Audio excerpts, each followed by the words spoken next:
આગળ વાત ખેડાની કરીએ। ખેડા જિલ્લાના રાજકારણમાં આજે સૌથી મોટો વળાંક આવ્યો। ખેડા જિલ્લા પંચાયતની મહીજ બેઠક પર ભારતીય જનતા પાર્ટી બિનહરીફ જાહેર થઈ છે। આ જીત માત્ર એક બેઠકની નથી, પરંતુ સમગ્ર જિલ્લા પંચાયતની સત્તાના સૂત્રો કબજે કરવાની છે।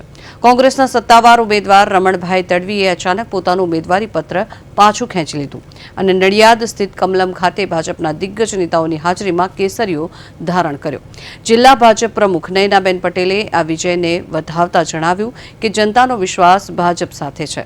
ચૂંટણી પંચના રોસ્ટર મુજબ આ વખતે ખેડા જિલ્લા પંચાયતના પ્રમુખનું પદ એસટી માટે અનામત હતું। રમણભાઈના પક્ષ પલટા અને ભાજપના હિતેશ તડવીની બિનહરીફ જીત બાદ હવે કોંગ્રેસ પાસે પ્રમુખ પદ માટે કોઈ લાયક ઉમેદવાર બચ્યો નથી।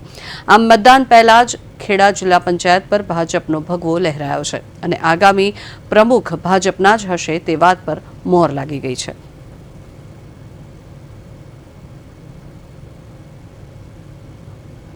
जिला पंचायत महीज जिला पंचायत सीटना भारतीय जनता पार्टी उम्मीदवार अमरा हितेश कुमार गुणवंतसिंह तड़वी जे उम्मीदवारी करी हती अने एमनी सामे कांग्रेस उम्मीदवार रमणभाई तड़वी उम्मीदवार हता।